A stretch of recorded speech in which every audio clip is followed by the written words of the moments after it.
family, his friends and colleagues at Douglas High School. I know that the students are heartbroken, and so are his colleagues, and his laughter inside and outside of the classroom will be greatly missed. Okay, with that, we'll have a moment of silence.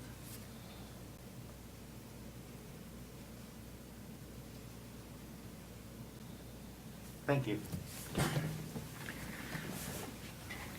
Roll call. Mr. Ramos?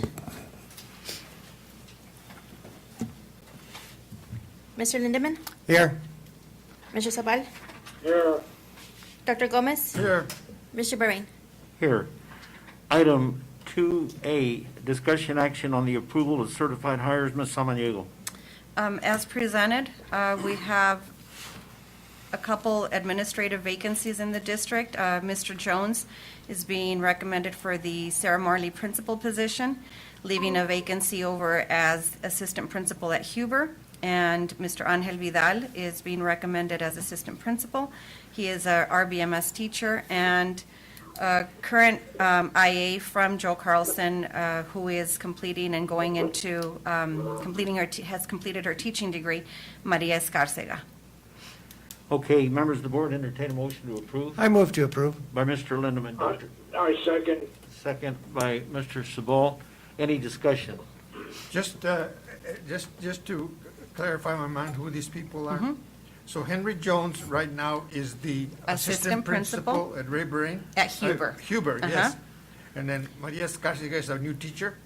She's a current, yes, she's an IA right now at Right. this district and moving into an ESS teaching position at Joe Carlson And then Angel Vidal works there at Ray Brain? as a social Paul studies Huber. teacher. At Ray Brain, Dr. Ed. Okay. He's a social studies teacher. Okay, good. Okay, any further discussion, Doctor? Any further discussion? No. Mr. Ramos, Mr. Sabal, roll call. No. Mr. Ramos? Yes. No. Go ahead. Your vote. Your vote. Yes. And yes. Is this for Ramos or for Sabal? Both. We got you. Okay, we got yes. Mr. Lindemann? Yes. Dr. Gomez? Yes. Mr. Bahrain? Yes, and Mr. Vidal is here. You want to come up to the podium, please, Mr. Vidal, and introduce yourself? He's the new hire. He's the one you were asking about. Yes. Dr. Yes. Gomez, the teacher at RBMS. Good morning, Mr. Bahrain, members of the board, superintendent. I would like to thank you for the great opportunity that you have afforded me to take on this great endeavor. I plan on making Douglas Unified School District one of the premier school districts in the state. Thank you once again. I'm also a longtime, I was born here, raised here, and came back after a couple of decades. So thank you very much. Thank you. I want to take Thank this you so opportunity much. to thank you for all of your contributions at RBMS. I feel you're going to be a great loss to the teaching staff, but we're always assured that we're going to be able to fill those positions with good qualified people. Thank you. Thank you. Congratulations, Mr. Vidal. Item 2B, discussion action on the approval of certified resignation, Ms. Hominiego. As presented, and these are athletics. I'll entertain a motion to approve for discussion. I have moved to approve item B. Second? I second. Second by Mr. Sabal. Discussion, members of the board? First of all, is Anthony Arvayo certified? No, he's not a teacher. He's not a No, teacher. He was. He's No. not a certified teacher? No, no, he's not. So he's not a certified resignation? So he got a wage notice, right? He is a coaching stipend. So he didn't get a wage notice, he just got, No. he just got an addendum? Yes, an addenda, and so he just sent us a letter saying that he was going to be resigning, Okay, just for the sake of discussion. not a certified. Had he been given, was he approved in a prior meeting No, for? no. So what he's doing is, which is benefiting the district, is he's Formally. letting us know that he won't be back next year. correct? Mm-hmm. Okay, thank you. All right, we have a motion on the floor? Now, Yes. when you say next year, you're talking about For, if we have it in November, December, Uh-huh. starting for the basketball. Correct. Am I right? yes, he's resigning, he's not returning as a Yeah. coach. The coach. The main question was that they had him down as a certified, Right. and he's not certified. He was a coach just hired by the district. Okay, any further discussion, Doctor? Mr. Lindeman, Mr. Ramos, Mr. Sabal? Roll call. Mr. Ramos? Yes. Mr. Lindemann? Yes. Mr. Sabal? Yes. Dr. Gomez? Yes? Mr. Bahrain? Yes, item 2C, discussion action on the approval of classified resignations. Mrs. Samaniego. As presented, these are a couple of IAs, and obviously you have Maria Escarcega there, who's resigning from her IA position because she was just approved for a teaching, and Miss Maria Moreno, longtime employee of this district, retired as the secretary at Sarah Marley, and we wish Nena well. Okay, I entertain a motion to approve. I move to approve By item Mr. C. Lindeman, second So moved. by Mr. Sabal. Any discussion, members of the board? Roll call. Mr. Ramos? Yes. Mr. Lindemann? Yes. Mr. Sabal? Yes. Dr. Gomez? Yes. Mr. Bahrain? Yes, item 2D, discussion information only for certified internal transfer. Ms. Samaniego. This is as presented, and Michelle Yanis is currently a Ferris teacher, and she requested a letter of interest to transfer into an opening at Stevenson. Okay, any discussion, members of the board? Roll call. Mr. Ramos? This is not this is not a voting. It's not a voting, Oh, do it's we for have a motion? information. It's for Information information. only. Information only. It's just Oh, an internal information. transfer. Okay, I'm sorry, I stand corrected. Item 2E, discussion action on the approval of the revised district annual expenditure budget for fiscal year 2019-2020. Mr. Soto. Good morning, Mr. President, board members. Again, it's that time where we need to do the final revision for the budget for the this school year to 2020. Again, the only changes, of course, was on the number of students, on enrollment, the ADM. It's an update, but nothing changed in regards of obviously salaries or expenditures. Again, we won't have final numbers until a couple more months and see exactly how much we're going to have for carryover for next year and stuff like that. So I don't know if you have any questions about this. Members of the board? A question. Yes. Do we know I have one anything? question here. This is Ramos. Let's get Miss- some Just on priority. the, I was seeing, the starting, average starting salary for, our teachers is 34,705. Is that for starting the new teachers coming in, or an average for teachers with 2 to 3 years? I'm assuming, Mr. Ramos, that you're looking at the first page of the report, and where it says average teacher salaries, that's the whole pool of teachers that we have, not new ones. It's a pool of new ones and experience. Okay, okay. Okay, Mr. Lindeman. Oh, thank you. I was just wondering, have we heard anything about the funding of the hybrid situations we may be into next year?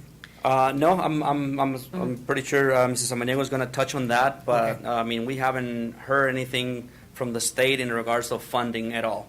Again, as all of you know, the budget has already been approved for next school year, but we haven't heard anything about. We also heard that it's going to be a very difficult year. They're not sure if they're going to be able to collect on the property taxes and the sales tax and stuff like that in order to fund all of the school districts. We're still working on the assumption that budget that was approved, it's still going to come to us, of course, depending on enrollment. But we haven't heard anything from them specifically saying this is what the cut is going to be. Again, we're hoping that doesn't happen. But if that's the case, then we'll have to act accordingly when that comes. Okay, thank you. Ms. Samaniego, did you want to add anything regarding? No, just, I will give a little bit more detail when I do the report on reopening of schools and have a little bit more information, but Cesar is right. Unfortunately, We know that things are going to be tight. We don't know how tight because that information has not been given to us, and we need to be very careful in our spending. And I'll give a little report too as far as the parent survey that we received, which indicates how many parents are considering keeping their children home. So, There's a lot of variables out there, and there's a lot of propositions out there and Correct. and contingencies, such as the legislature and the governor and the JLBC. But based on what you already know, the expectancy that you have is that everything that we've encumbered so far as a board is going to be solvent, correct? Correct, and this is talking about the new year coming. Right. Yeah, correct. Okay, that's the Which thing I Yes. think that we're we need talking to about. be, Yes. we need to be worried about as board members, is that we cover all the future. expenditures in the district. But as you all know, there's so many things happening right now at the state level with all of the there's all these different entities that are involved in what's going to affect and all these other contingencies, so. Correct. But you feel good about that, Mr. President, Dr. I Gomez? just have a question, okay, and that's on the first page where it has a tax rate. Correct. Budget year, fiscal year 2020, is that the one we're in now or the one that's coming? That's the one we're in now. Okay. You're gonna notice on the next new one, item, on the proposed budget, it's gonna be the same right now because we don't know yet. And remember, we do that adoption typically in August when the county approves the new tax rate.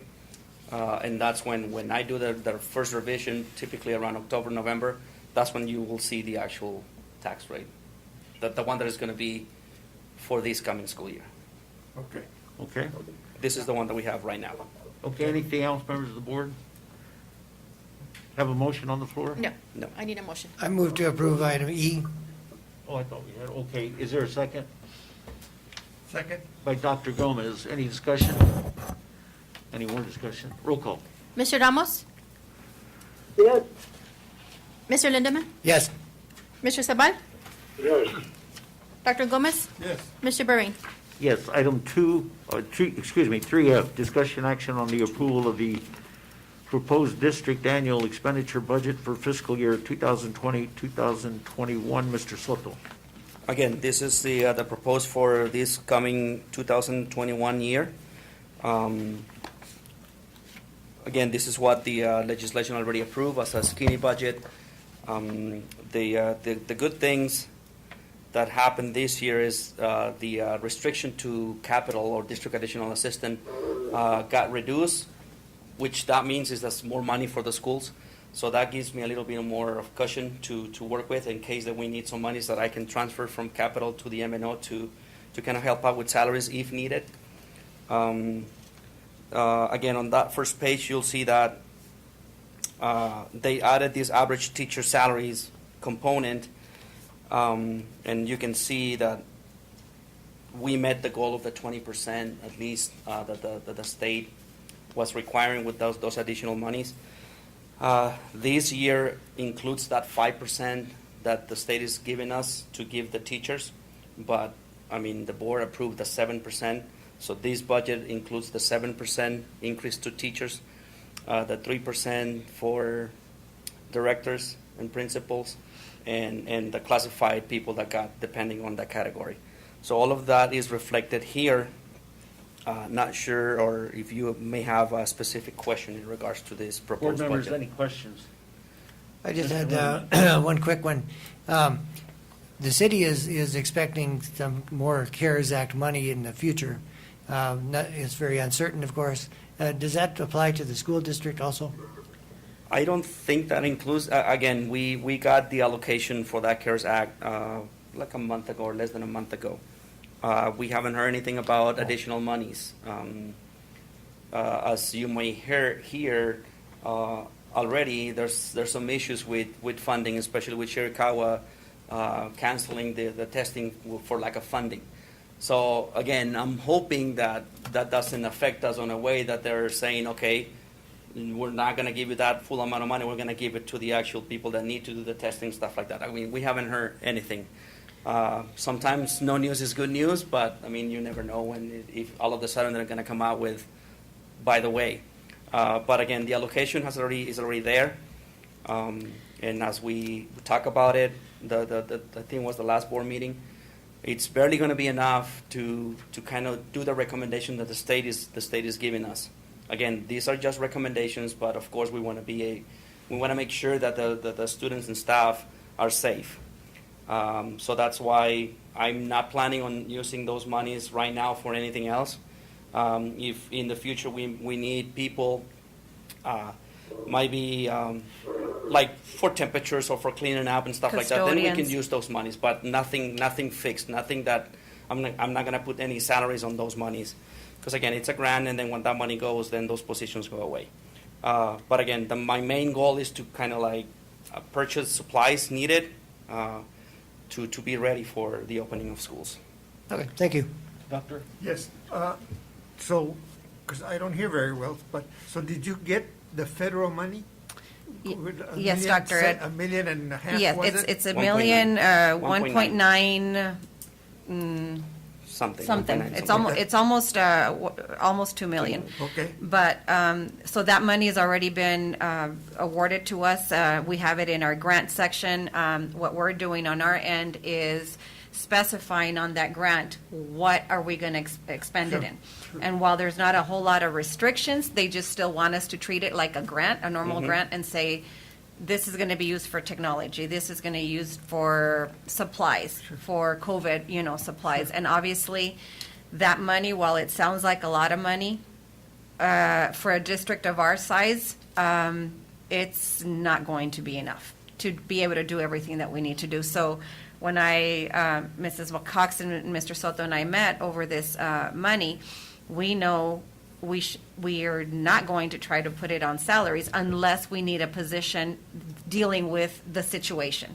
A lot of the guidelines are requiring the temperature checks, obviously the mask, the sanitizing materials and resources for schools, and just to provide, I did the math, just to provide masks for our children once a week for the, let's say, about 4,000 kids, that'll be close to 300,000 if we provide once a week mask to them. And that's just one portion of things.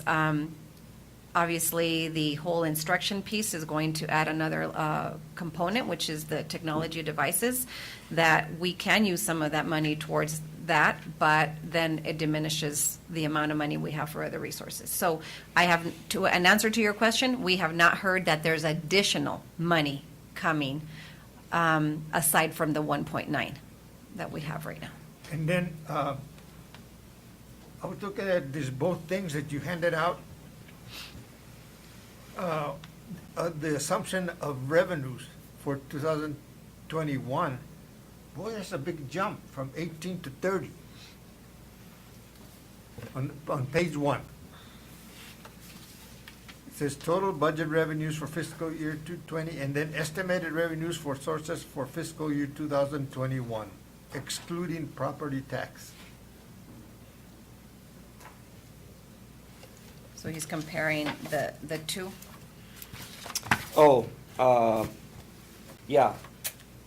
That difference is the 16.5 million we got from the SFB for the construction at the high school.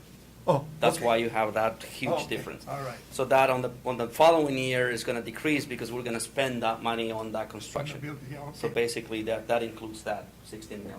All right. Thank you. With that money, that care money that you were talking about a minute ago, you're definitely discussing and having meetings over.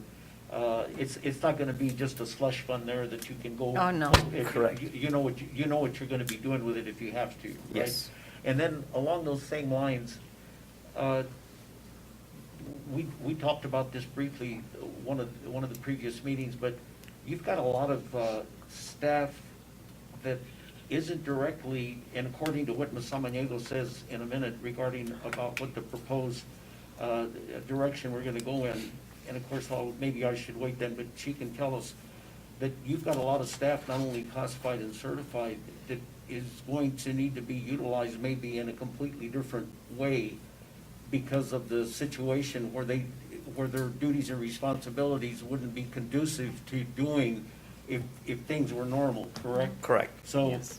and then in that same breath, let me ask this, are there any positions that you're gonna need to add? And I know there's one that we're talking about, but are there other positions that you might have to reassess their duties and responsibilities?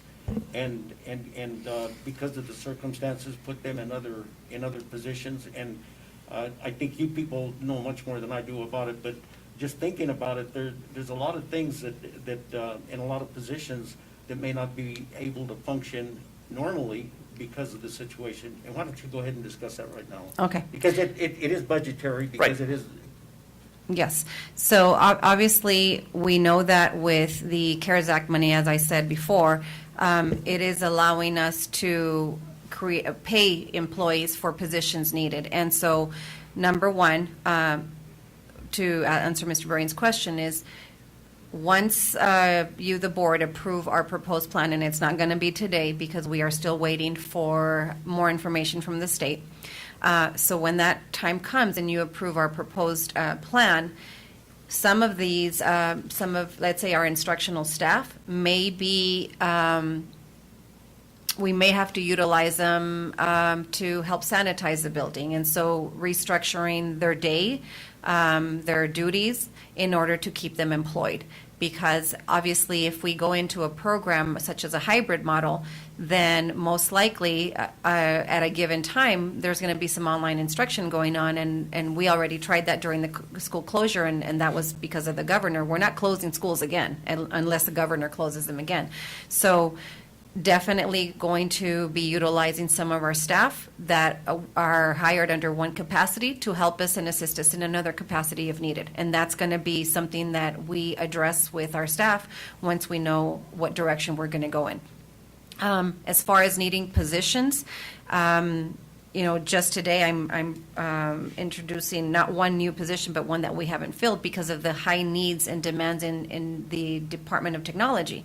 But moving forward, a lot of the recommendations that I'm getting is that for this situation, we need either they even call it like under the HR umbrella, but a COVID personnel coordinator, for example. And that is a person that we've never needed before. And that is a person that is going to be the point of contact to get all the communication out, that if one child gets sick, that person is well aware. Who do we communicate? What do we do? That is a position that I've seen it over and over and over, that we need to have, you need to be prepared. And then obviously people that may need to take temperature checks. One of the things that are in our transportation department we don't have right now that we've never needed is a classified staff person riding in the buses with our bus drivers. That is a high recommendation coming our way. We just had a training last week with all of our admin and elementary and secondary staff, and with our administrative team, they asked us about, do you have IAs? Or a classified staff member that rides in the buses to help, that will be available to help with the temperature checks or anything that we do prior to boarding the bus. We've never had that. We've never needed to have one. So is that a position that maybe our IAs currently will have to change gears and go in the mornings and do that? Possibly. Will it require us to hire more staff? I don't have that answer right now, but we need to be very, very savvy in the positions that we already have. And if there are needed extra positions, see how we can shift people around so that we can utilize that CARES Act money for the resources and the supplies and the materials and the technology to make school a safe learning environment for next year for staff and students. So there's a lot of factors, like Mr. Borain said, that are that add to the unknowns of this situation. But this money is available in order to make things like this happen. Normally, something that would not be covered by M&O or that our title grants can't cover, a pandemic person or a health aid person just that is responsible for taking temperature checks as people walk in, those are things that the recommendations are coming forth for utilizing that money. Okay, we as a board, and I'm sure I can speak for the board, want to reassure everybody that we're not even anywhere remotely suggesting that anybody be laid off. All we're saying is that you, as the superintendent, have the authority to reassign because of whatever the circumstances are to those positions, but everybody will maintain their job. Now, we have a couple of IGAs and we have contracts with that involve personnel. And I'm just wondering if you've looked at that to see what the possibilities are of them also in the same realm that we're looking at all these positions and the reassignment of people within the parameters of your authority. But we do have some IGAs and we do have some contracts with people. Are you taking a look at those to see those that have personnel within them, whether they're going to be needed or not? Because we have no moral obligation to those people because they're outside of the district. They're not district employees. We have not had that discussion yet, but I know what you're saying, and I can just think of one person. With the latest situation going on in our country with the protest and circumstances, I don't know that you've read, but a lot of school districts have opted not to have an SRO officer on campus anymore due to this situation. For us, I think it's been a benefit to have, and that is an IGA that we have currently. But if we need to, we will be having those conversations too, because they are not, as you say, Mr. Moraine, those are by contract. Right, I but know. there's also some contracts that include personnel Personnel. as well. And I don't know whether. Well, no, we haven't had that discussion yet, but that will probably be part of this whole Okay. plan. Yeah, just wondering, because money is going to be very, very scarce, as we all know. All right, members of the board, do we need a motion? Yes, we Or need a have motion. one on the floor? No, we need a We did motion. all that discussion without a motion? Yes. Now, see, that is not correct. I move to approve item F. Thank you, Mr. Lindeman. Dr. Gomez, will you second that? Second. Second by Dr. Gomez. You need to start over again. Roll call. Mr. Ramos?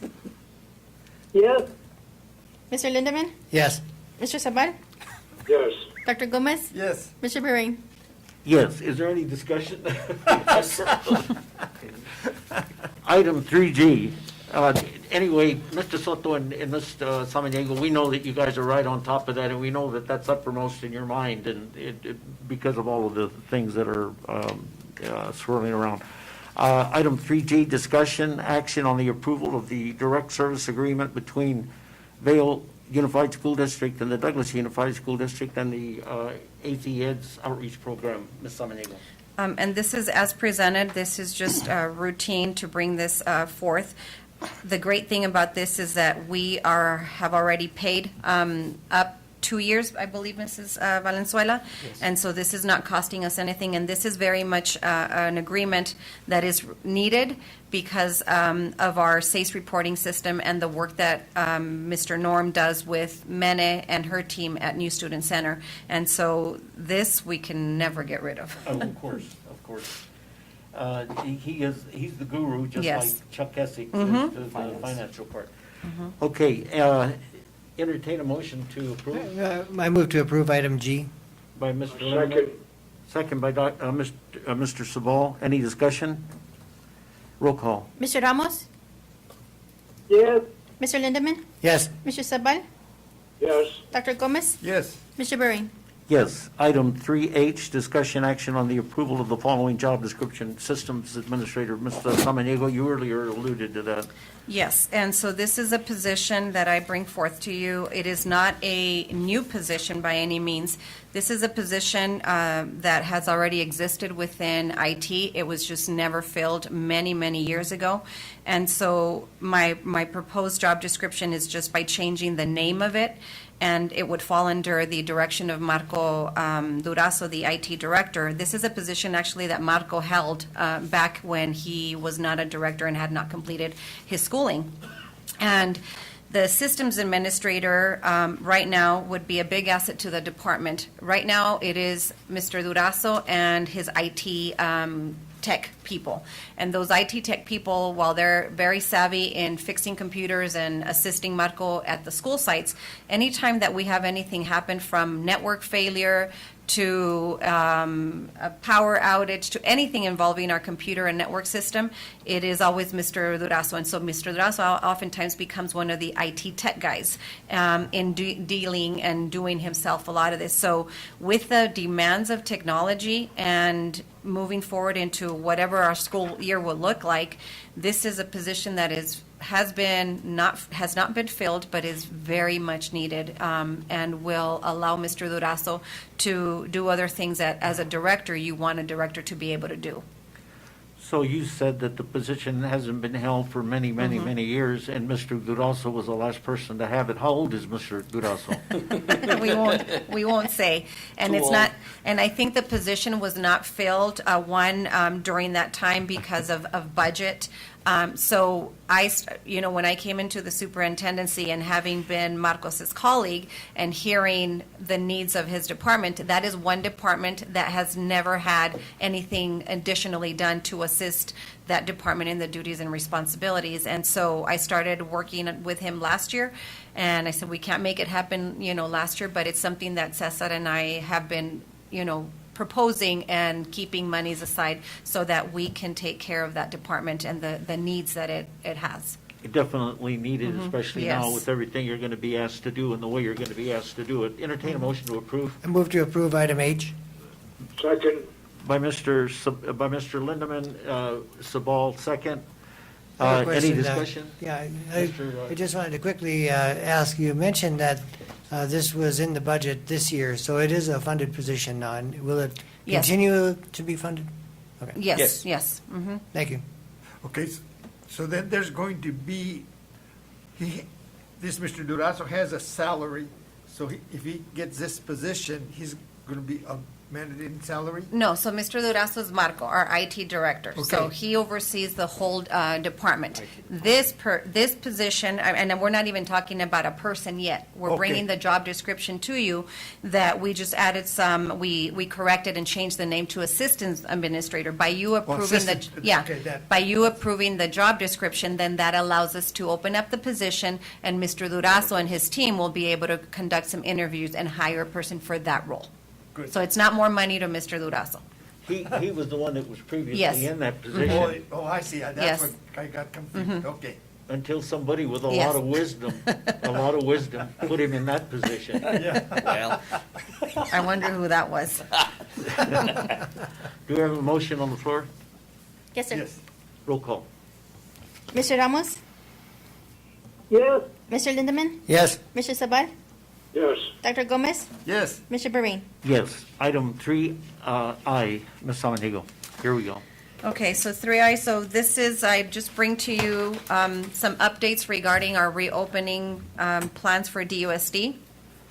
As I had explained to you before, we have 3 subcommittees going on at the same time for each grade level band. So we have the elementary group, the middle school group, and the high school group. And I am overseeing the middle school group, Mrs. Cox is overseeing the elementary group, and Mrs. Walker is overseeing the high school group. And each subcommittee has had parent input, student input, as well as teacher. Some members from each one of the committees has a member from DEA to voice their concerns as well. And so after several meetings and several weeks, we have condensed the information that each one of us has gathered from our committees.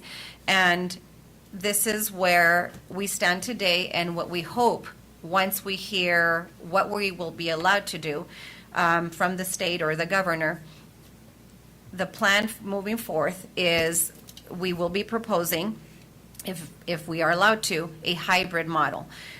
The hybrid model for Douglas High School would be an A-B schedule with an AM and a PM session alongside the A and B. So what does that mean? So on A day, Group 1 AM would probably have face-to-face instruction. While Group B is going to be at home doing their distance learning online program. Then come, there will be about an hour break. I'm not sure that the hour break that they have right now scheduled is enough to get kids out, get kids in, clean the classrooms, have teachers eat lunch. But they're working on that. And then on B day, it would be a swap. And so they will have about 4 groups going during the A day, so group 1, group 2, group 3, group 4. It allows the student size to be able to be reduced and teachers to work with a doable number to allow for social distancing. 25% of the students on campus at one time. That's what their proposal is. It would cover about 6-week classes per the quarter. And so it would be 3 classes per 6-week period. What they found out through the distance learning platform that we did, because if you remember, Douglas High School was the only one that was taking grades because of the graduation and credit requirement.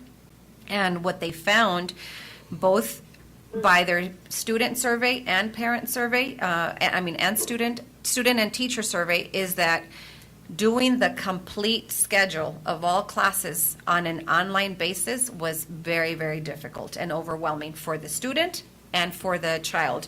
If you have ever taken an online class, or any of your children have taken online classes, normally universities don't allow you to take more than a set number. So the recommendation is maybe 2 to 3 because of the time consumption it takes and the lack of face-to-face instruction. So things become more complicated.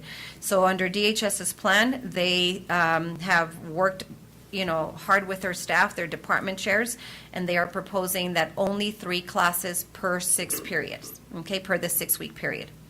RBMS and Paul Huber are also following a hybrid model, A and B schedule. 50% of students on campus at one time.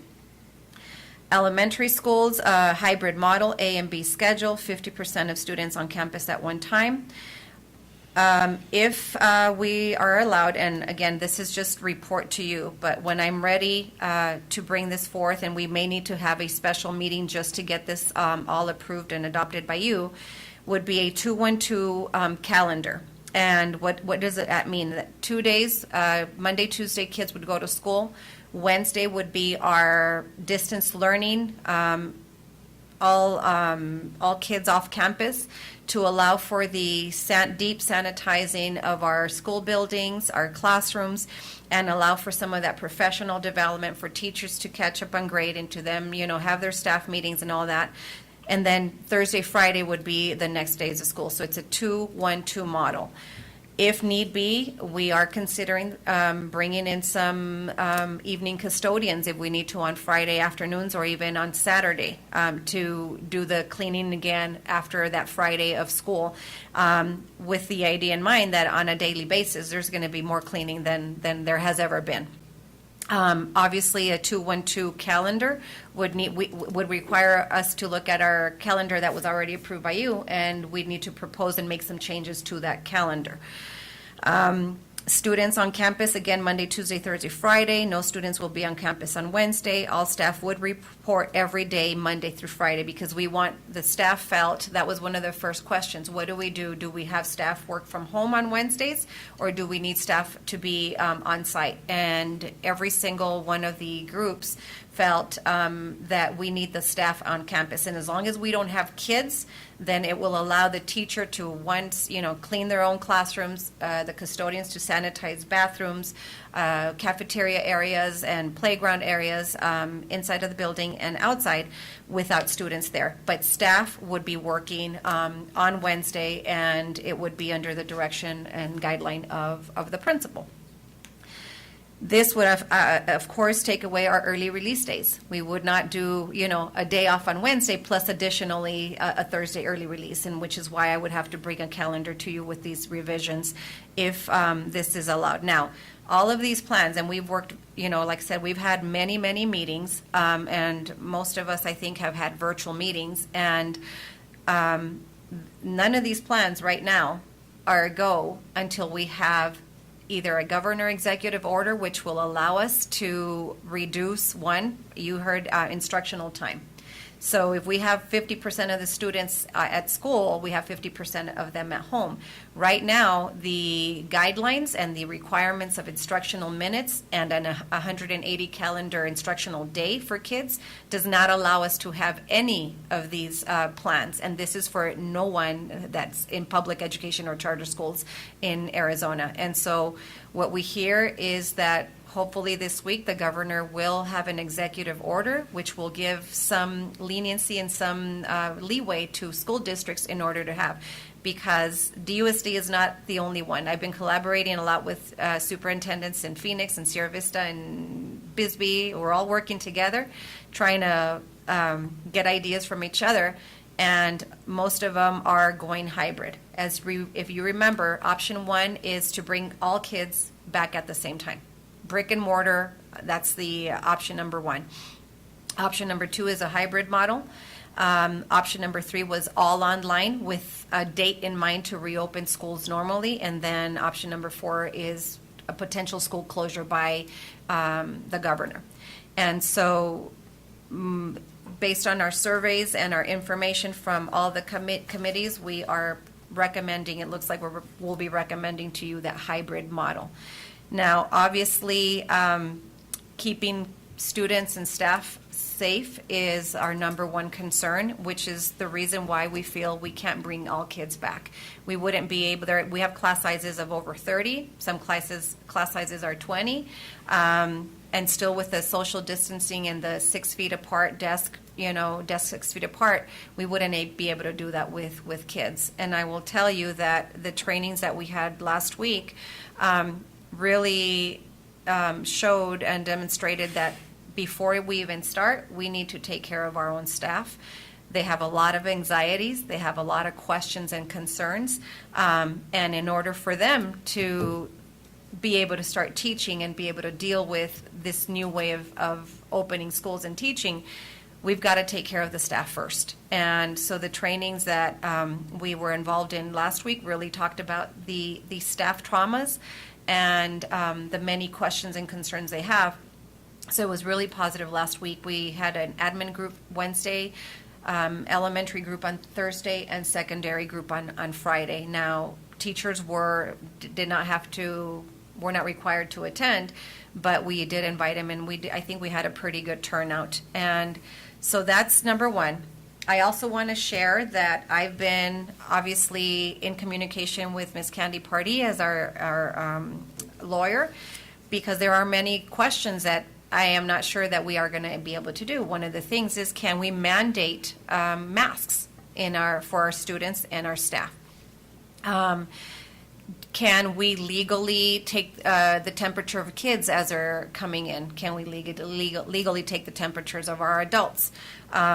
What do we do when a child gets sick? What do we do when a teacher gets sick? How do we communicate all those things? So she is still working on a lot of those answers, but what she did send me this morning and right about 9 o'clock is something that Udall and Shumway is working on, a resolution for COVID-19 reopening of schools that would allow the governing board to adopt this resolution and allow some leeway. Again, she just sent it to me this morning. This is a sample, and so I'm not going to go into detail, but it would be a resolution allowing the governing board authorizing the superintendent to do some things along the lines of COVID and reopening schools. Again, this was just sent to me today. Now, I will share our parent survey results because I think we need to take their input. And obviously, our parents are very worried about sending their kids back to school. I also did an update. I'm going to be doing a Friday update via a video message to our parents. And so the parent survey results just right now, it ended last week, and it was open from June 9th to June 16th, did both English and Spanish. And we are, one of the questions says, are you planning on sending your children to school when DUSD opens in the fall? And so we have about 70% saying yes out of it was a total of 977 parents that responded. and 29.4 are saying no. That is an average that is consistent amongst school districts in America, actually. So there were lots of questions about, which scenario would you opt for district, would you prefer? And most parents were comfortable with the A and B scenario and that A and B schedule. Obviously, some were with the idea of number one, coming to, some of the high school kids want to go back to school. They want the brick and mortar. They want to be able to socialize. They want to see their teachers. And we saw that coming a lot from the high school parents and some students. If DUSD decides to go online learning only, would your child participate? 81% said yes, 18.9 said no. And I don't know if you've had any feedback, but during the distance learning, online education was tough. And not only was it tough because kids were not in school, parents were having to assist their children in learning. And I know we have a lot of savvy, intelligent parents, but when you're having to teach your own children, it is the stress goes up, and we don't have as much patience we do with our own patients that we have with our other kids. So that was a challenge for parents. A lot of our parents may have had the opportunity to be at home. They were either non-working parents or they were also asked to be at home working from home. But if things return to normal by keeping online schooling, it puts a stress on parents. What am I going to do with my children? Maybe high school students and middle school students can stay at home and do their online without any supervision, but what about our elementary kids? So that puts a thought on babysitting issues for our community and parents. So overall, I think just a summary, we have a portion of the no responses to our second question, which was concerns or comments awaiting for the district plan to make a decision. So I think a lot of the people that said, no, I will not send my kids, are waiting to see what DUSD is going to do, and then they'll make up their mind. Comments about students with asthma centered around if we would be allowing them to return to school. I think there's a misconception out there that if their children are asthmatic or have a pre-existing condition that we wouldn't allow them to school, and that is not the case. We're not going to we don't deny education to anybody. Safety procedures was an ongoing topic. What will they look like? Will people be held accountable? How will they provide a safe environment? This is overwhelmingly from the survey. Students' anxiety if they have to use face masks, try to make school as normal as possible. We know that school is going to take place. We know it's going to look different, feel different, and be different. And so the whole factor of mask, will they be wearing them 24/7? Will they only wear them when they are in proximity to other kids, when they are in passing times? So those are all things that the committees and our task force is going to be discussing and having, set guidelines and protocols. There are concerns about students getting sick, and I will tell you the concerns about the staff getting sick as well. And so whatever DUSD decides, we are going to have those protocols that are going to be across the board. Every school, every admin, every teacher is going to know what to do. Most were asking about what the plan entails, what the plan will look like as far as the instructional component and the social distancing. So this is our parent survey. Right now, we have a staff survey going on because we also are very concerned about our staff. Like I said, we need to take care of our staff before we take care of our kids. And the survey has not closed yet. I just have a daily update coming, and one of the questions from the staff is, are you concerned about the quality of instruction if we have to return to school using a hybrid model? 67% said yes, 32% said no. So obviously teachers are concerned about the learning, right? How efficient and how effective are we going to be in a hybrid model? Do you think students should wear masks? 78.7 said yes, 14.8 said maybe, and then there was a small percentage that said no.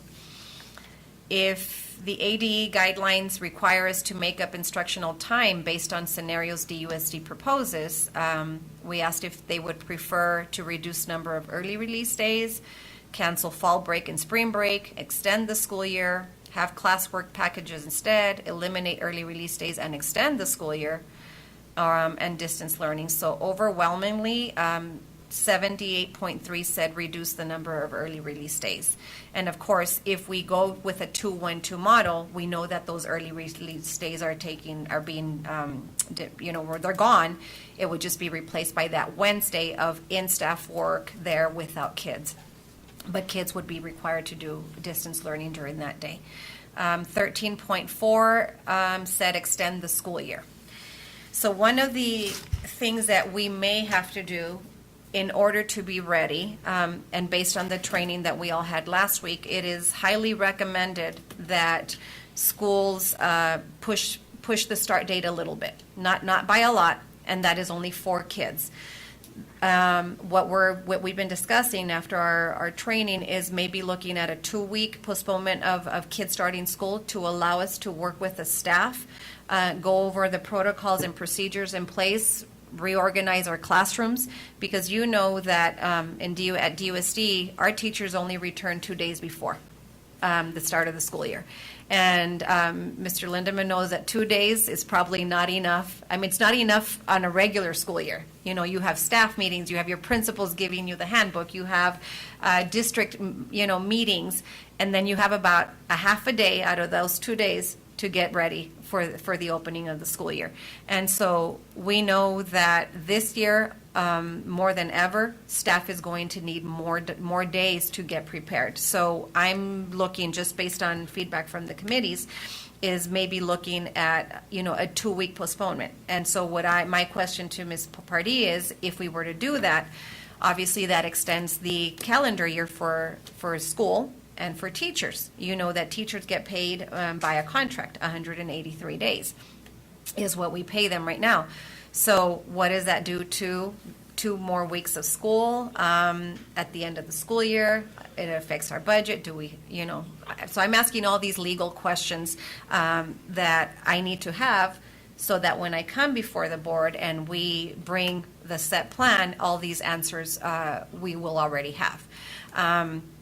So it's a lot of work, lots of challenges that we're facing, and the worst case of it all is that we don't have guidelines from the state yet or the governor. And so every single district, every single superintendent is doing the same thing we're doing, hoping that whatever we have under our guidelines as proposal will work and will be able to take place. Because if there are no changes, then kind of scenario number 1 is where districts will need to end up going. But I don't think that that's going to be the case. I think they're going to have to do something. I don't know if you have any questions. That's a lot of quality information. That's a lot of information, and that's a lot of information for anybody to digest and again, and I don't want to sound like we're really patronizing, but you and your group have done an outstanding job, and everybody's being charged with this responsibility. But there are so many options, and there's got to be so much flexibility, and there's going to be so many unknown circumstances that, but what I would say is that you don't need an approval today. No. And that was for informational purposes only. Yes. I have a couple of questions, but before I ask mine, I'm going to ask the board first. Board members, do you have any questions or comments? Go ahead, Mitch. Yeah, thank you very much. I have a lot of concerns myself. First of all, when you're talking about postponing the school for a couple of weeks to let everybody get ready, that would be great. But to clear that with the budget, then take fall break out, and then you only have 1 week. So I think that would be a consideration. And so starting late, take fall break out, and try and finish the semester, much as the colleges are going to do now. They're going to try and get everything in the fall, and then that way up to Christmas break, then you don't worry about the kids moving around and going anywhere. The next thing I wanted to touch on was the 2 + 1 + 2 and things like that. That sounds really complicated. And I would opt for a more simpler schedule so that everybody just knows, I go to school here, and so I'm thinking AM, PM. And I think that would be a better, especially in the elementary. If you've got 30 kids in a classroom, squish 15 in there with social distancing in the mornings and the other half in the afternoons. And that way, everybody knows that, oh, I'm going to go in the morning, I'm going to go in the afternoon. And you've got all these, and it's more static. The parents, I think, are going to like that better because it's certain. It's some kind of a certainty. So those are my two suggestions. Okay. Thank you. Thank you. Dr. Gomez?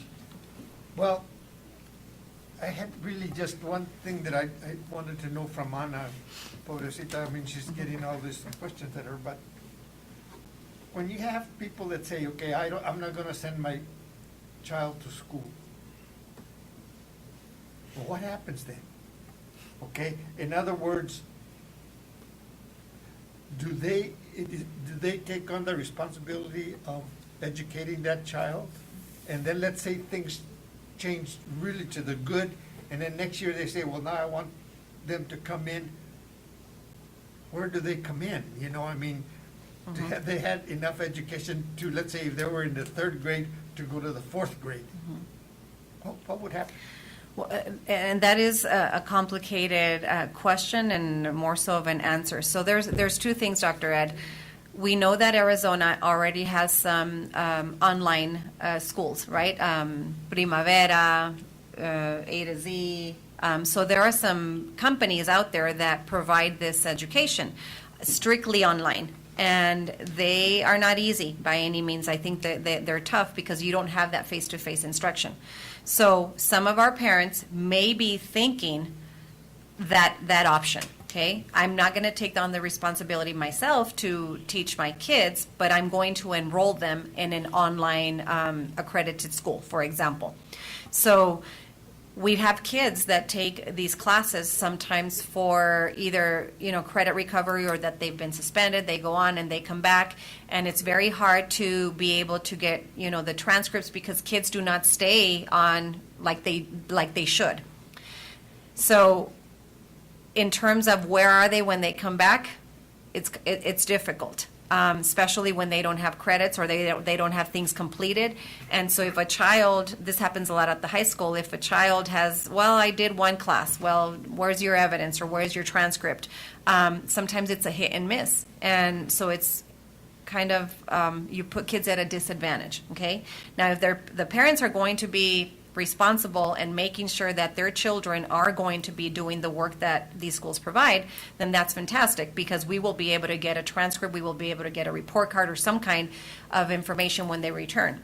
Option number 2, some parents may be considering becoming their homeschool teacher. Now, there's a requirement for that, and parents have to go through ADE. It's not just I'm going to stay at home and I'm going to teach my child.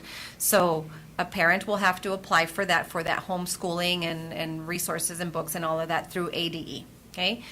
And option number 3, if we are able to, with a governor executive order and some kind of flexibility coming from the state regarding the seat time required for kids to be in school, the guidelines are, and the roadmap are recommending that if there are parents who choose to still stay within DUSD, count them as students, but have that flexibility of saying, we're going to do the schooling at home, but they're still going to be DUSD students. So all the instruction and the materials would be coming from DUSD, but parents want that opportunity to say, I'm not comfortable with sending them, so I'm going to keep them at school. So out of the 27%, maybe one of those will fall in that category. We want them to be DUSD kids, of course. We believe, and I said it in my communication, children belong in school. There is so much more that we have seen in the school closure time. The middle school group subcommittee had a doctor, and I believe a couple doctors are from Chiricahua on their team. So they brought in that health expert and component, and our local doctors are very supportive of us opening, and they feel that we need to open up our campuses and for that face-to-face instruction. And they are supporting the hybrid model, whether it's an AM or PM or A and B schedule. But they've seen, and this is coming from them, so they've seen a lot of anxiety increase, obesity, child abuse, and that it doesn't mean have to be sexual, but just child abuse in general, and depression.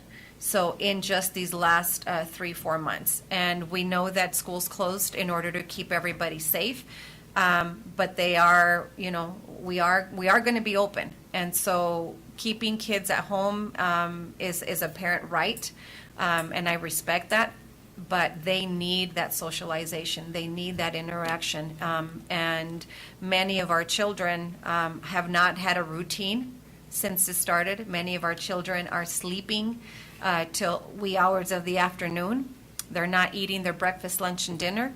They are sleeping, they are staying up very late at night, playing a lot of video games or on their phones, while parents, we think they're in bed, but they're not. It's more difficult for those of us that are working parents that have to go to work and nobody's home supervising our kids. And, I will speak for myself. I have teenagers at home. And so it's a challenge for me. I'm sure it's a challenge for a lot of parents. And so while school, and we know, and I said it in my communication, we don't have COVID in our schools right now. We know that COVID is out there in our communities, and we need to do whatever we can right now to protect our kids and ourselves so that when we reopen, we are prepared and we have less situations of kids or staff getting sick. I'm not saying it's not going to happen, because we're dealing with things like that right now when we don't have kids in schools with employees, for example. And so we hope that the parents really take a look at what we're proposing, work with us, because it's going to take a village in order to make this happen. It's going to take that partnership from having that hygiene at home, from having those, washing of the hands, checking their kids' temperatures at home before they leave, and making sure that they don't send any child that's sick at home, and making sure that they also communicate with us when they have a family member that is sick, and that is going to be key in us trying to monitor any cases that take place. The other thing that we're trying to do, and is highly recommended, is that as long as we avoid as much as we can mixing and interacting of kids during the school day, that will allow us to have a better tracking system if there's ever a case in any of the schools. So, for example, we know that in middle school and high school, what happens after every 50-minute period? The bell rings, and here we go. Hallways are full of kids because they're all moving around to different classes, right? So for our middle school, both middle school, and wasn't listed in there, what they are planning on doing is do away with the mixing of kids every period. And so they're talking cohorts. And so the same cohort will go from period 1 to period 2 to period 3, for example, so that those kids are not mixing. For middle school kids, that is a challenge, because when the same group of kids stays like an elementary, it's the same group of kids. They're not interacting with anybody else. The elementary is a little bit easier to handle because they have one teacher and they stay with that teacher. And so the cohort will be impossible at Douglas High School. Those are teacher experts, and the kids need to change, and there is no way that at Douglas High School that kind of a cohort situation can take place. So that's what parents that are thinking of keeping their kids at home, I'm sure it's one of those 3 options. Well, I'm really happy that you have that third option, where yes. they get the materials from the DUSD. Well, we're hoping, and, Yes. and that will allow us, that will only happen if we get the leeway from the state. Okay. Mr. Bahrain, Mr. Sabal. I want to congratulate Mrs. Samaniego and her staff for the work they've put into this. It's amazing what she's done with the administration for the kids, and I think we should congratulate her and her staff. So thank you, Ms. Samaniego. Thank you. This is, it's a teamwork, and like I said, we've had students and parents on our committees, and so what I'm going to do next, Mr. Bahrain, as I get more information, then in the month of July, I do plan on having, and it's probably going to have to be virtual, but virtual town hall school meetings where parents can have a Q&A session with me and maybe some of my leadership team and the principal of each school, because I think parents need that opportunity to be asking questions and us to provide answers for them to ease their stress level and worry about sending them back to school. And Dr. Ed, being a doctor and a dentist, that while kids are at home, this has not been a vacation for them, their normal vacation. They've been locked up at home without socializing with their friends, interacting with teachers, and we need to be able to do whatever we can to have some type of normalcy in school for them. I personally just want to make sure that our staff, the teachers, are given as much input as possible. They're the ones that are going to carry the brunt. Teaching right now is not going to be a very pleasant experience, and regardless of with what option you go with, it's all going to fall on the teacher. So I want to make sure that they're involved. The other thing too is, my other concern is the specialized learning for those, our demographics and the areas of the district where we have to have all those areas of specialization. I sure hope that they don't fall by the wayside either, because this district is a highly specialized educational institution because of the demographics.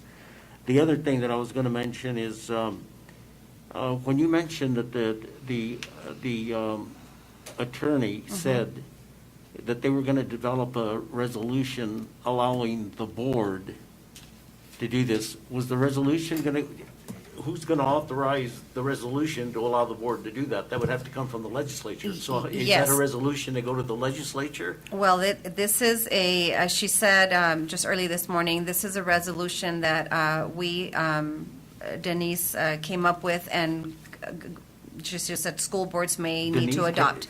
Denise? Well, this is Candy telling me that Denise Lewitt from, it's one of her colleagues at Udall.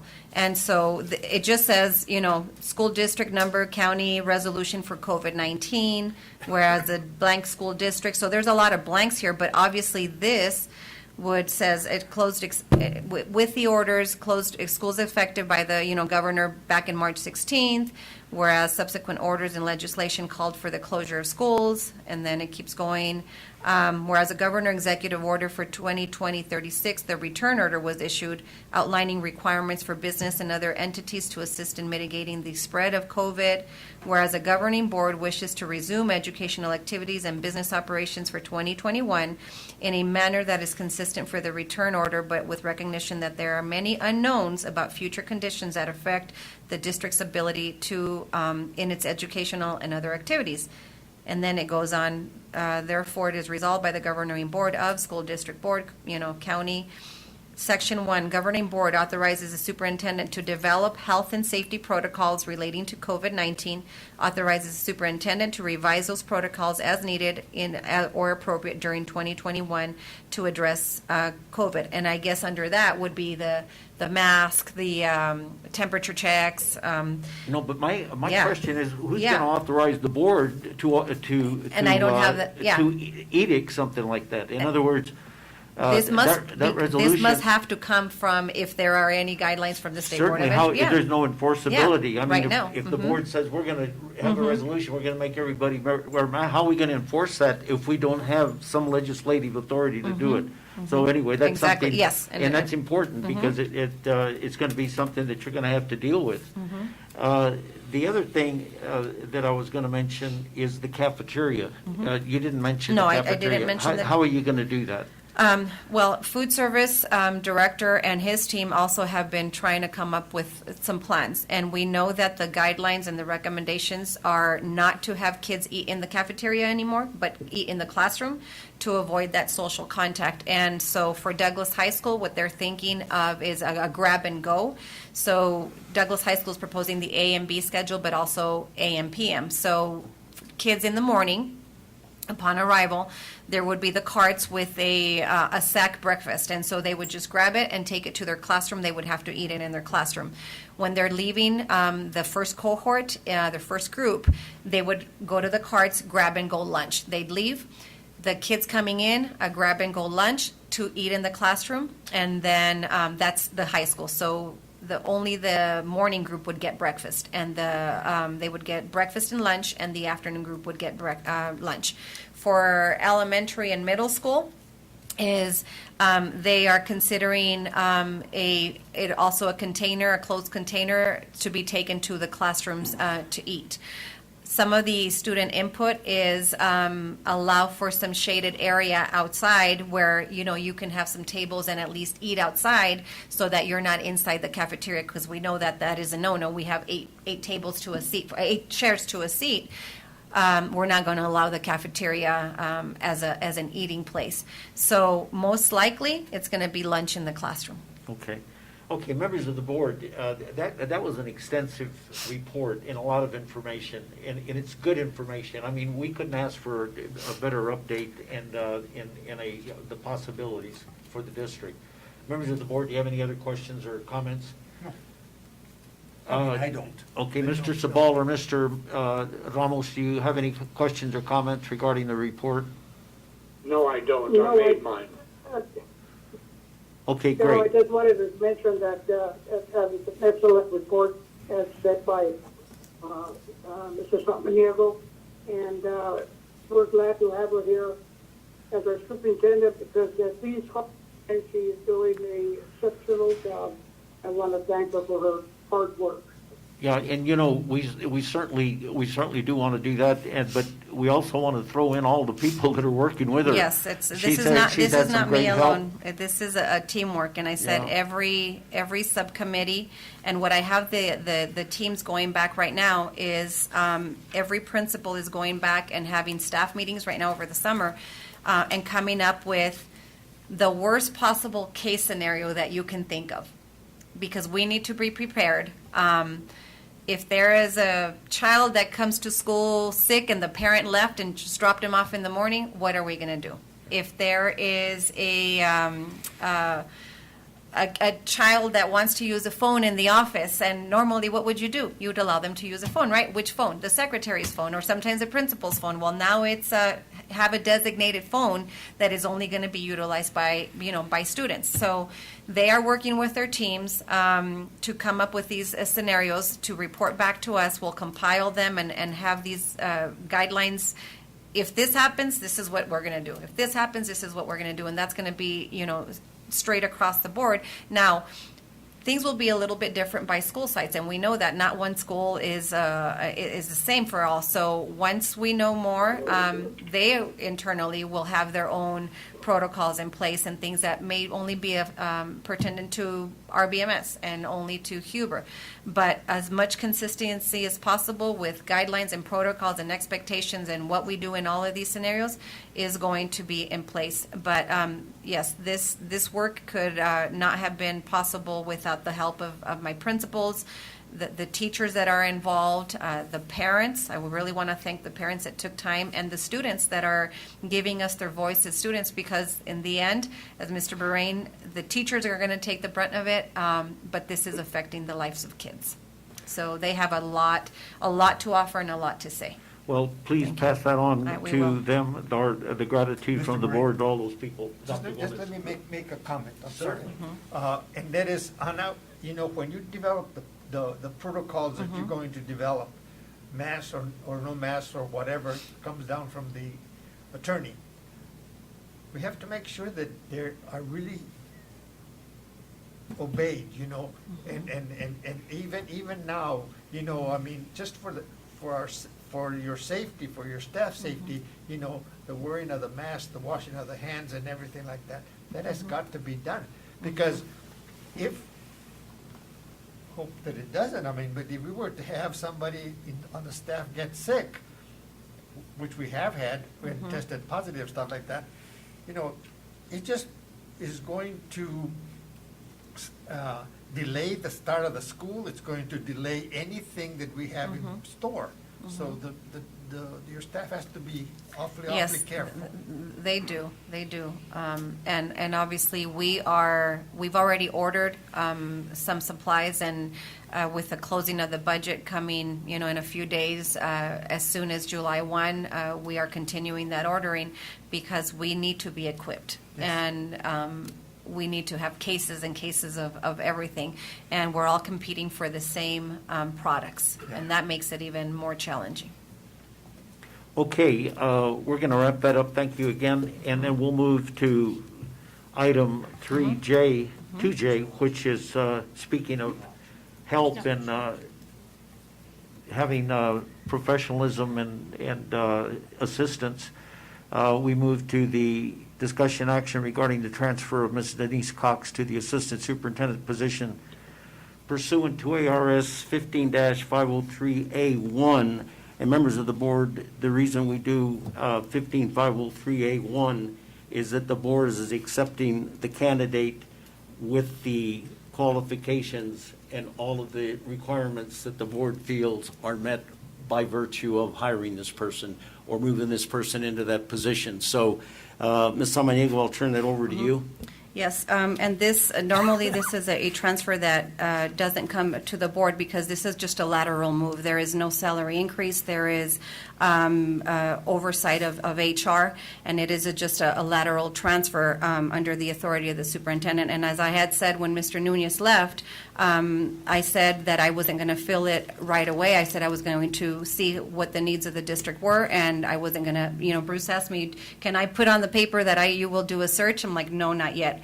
And I have been overseeing HR and curriculum along with the help of Ms. Nicole Mariscal and Carla Campillo Soto. They've been my right hand for curriculum. And so I will still continue to oversee curriculum in the meantime until I make a decision as to what that position is going to entail. Mrs. Denise Cox will continue to oversee the grants right now because, as you know, that is one of her responsibilities. But in dealing with all of these factors coming our way, my attention and my whole focus needs to be on making sure that I reopen schools and that we are safe and prepared. And with that is a lot of work. I will continue to oversee HR and help and curriculum and every other department, but we do need to put somebody in there so that I can now focus on, right now, for example, the curriculum and the reopening of schools. Okay, members of the board, I'm going to entertain a motion to approve the recommendation pursuant to ARS 15-503. I move to approve item J. And before you get the second, and that approval approves all of the continuing benefits that Mrs. Cox has. Yeah, it's You know, just a make lateral sure that- transfer. Yes. And at no extra salary. No is that extra correct? salary, no. All right, so I I'll make second sure the that. motion. Second? Did we have a second? Yes, We have- Mr. Yes, Sabal. Mr. Sabal. By Mr. Sabal. Any discussion? Just, Dr. and Gall. this is no discussion, it's just that, I just want to emphasize to Mrs. Cox, that she's got to be ready for more responsibility, Yes. and it's going to be tough, it's just a lot more responsibility. Yes. Which I think she can do. Yeah, noted, and I think that for sure, that certainly was taken into consideration by Ms. Samaniego in the selection of Mrs. Cox because of her ability and her background in being able to get things done. So we have a motion on the floor, and I'll entertain a motion to approve, a roll call. It's on now, right? Roll call. Mr. Ramos?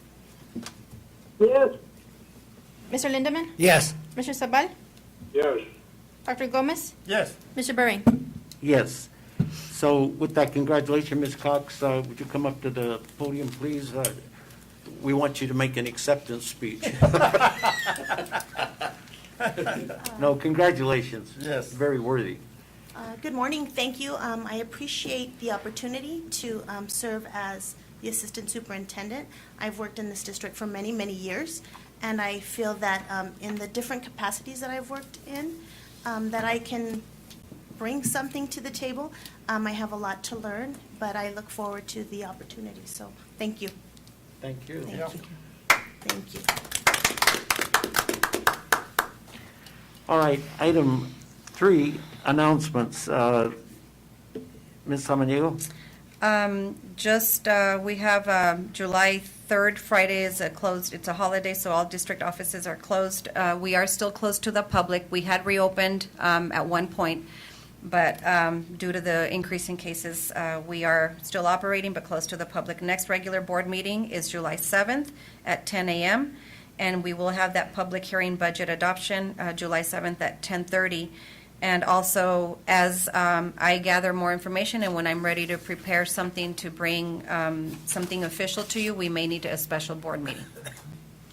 Or, Mr. Bahrain, a potential work study session before we bring something to you Okay, for good. adoption. You know, we didn't have a report on here from the, other than the budget from Mr. Soto. I would like to take this opportunity just to give him a special consideration, just to tell the board about the parking lot at situation at Carlson Joe Carlson. Elementary. Yeah. Just as an update, I mean, as you know, every year we have an agreement with the church right next to Joe Carlson to utilize their parking lot. There's been some situations, we've been kind of talking back and forth. They're kind of like not wanting to do it anymore. They want to start charging for the use of that parking lot. So Mr. Quinones and I and Mr. Brian went around and we're going to make it kind of work for the parking spaces. So there's enough parking spaces around the school, and also probably utilizing the D-Pass building and the parking lot that they have too, mainly for staff parking. So I think we can make it work on a way. I haven't communicated that to the church yet. Again, I only got that reply back from the pastor, and apparently there's a board too that make those decisions. And communicating, because I wanted to do this kind of report to the board and see what your input is, or what do you think about that situation. Again, I think we are in a good situation that we're going to be able to accommodate all of those parking spaces, and maybe putting some signs about no student parking, because we know some students park on that area, especially on the DHS art shop area. That should be free for staff parking for Joe Carlson, not for the high school. So there's some things that we're gonna implement there. Is it gonna be chaotic probably at the beginning, because there's not enough space there to drop off kids and pick them up and stuff. So we're gonna have to be creative a little bit on ways on how to do the dropouts and the pickups at Joe Carlson. So when Mr. Soto asked me whether we should put it on the agenda or not as an item, I told him that if there was an alternative or another option, and Ms. Samaniego was involved, we have a lot of property up there. The district has a lot of property that I can't see that the board having to take the time to make a consideration when we could save that money. We went up there and looked at it, and like he said, there's a lot of parking around there, and I think we can easily overcome that and not have to endure that hardship paying them that money, especially now. So that's the reason I just wanted him to report that to you guys instead of putting it on the agenda, okay? All right, thank you, Mr. Soto. All right, So then, when do we adopt the new budget? July. The next board meeting, July 7th. 7th. July 7th? Okay. Yes. We have the And we adoption. don't need to have a study session For what? for the budget? well, No, we can discuss it, we can talk about the budget there. if you Yeah, want. we but- can talk about it there if, under the circumstances, when she talked about a special meeting, and I don't know when she planned to do that, and it certainly wouldn't be before July the 7th, would it? No, there's, unless, no. Okay, so No. Dr. Gomez, if you want to have a study session, we can certainly do that to go over. No, I don't. It's just that in the past, we had one. You know, last year, I think we had a study session before we adopted the budget, didn't we? Yes, I think we did, Yeah. Yes. And so that wasn't going to be, so, Mhm. I mean, we can just have a, bring in lunch or something like that on Oh. the 7th, you know, and just be here forever. well, I think that when we get to that item for discussion at the July 7th meeting, I think that's when it's going to be, that we can take all the time we want. But Correct. generally, and historically, since I've been on the board members are generally, unless you really understand it, you can see those lines, there's something egregious that jumps out at you. Yes. But we can do that at the regular meeting, unless, Dr. Gomez, I'll be glad to call it. No, no, But- that's fine. Are you That's sure? fine. You know, All right. like I say, if we can spend another hour on the budget, that's fine. Dr. Ed, you'll be here for the 7th, right? But you have vacation after that? Yes, it's, Yeah. I think it's about the middle of the Okay, month. yeah. Okay, Mr. Bahrain, yes. what does registration look like? How many kids are registered? Enrollment? Enrollment, we didn't have an enrollment report right now, It's but gonna be in the July one. it's gonna be in the July one, but it was very close to last month, 39, around there, 33,900 or so. 41 with Okay. high school. And that's a good question too, because of Yeah. all of the budget. possibilities Mm-hmm. of what the enrollment's going to look like for the budget. Yeah. All right, I'll entertain a motion to adjourn I move to adjourn. by Mr. Lindeman, I second. second by Mr. Sabal. All in favor signify by saying aye. Aye. Adjourn. Aye.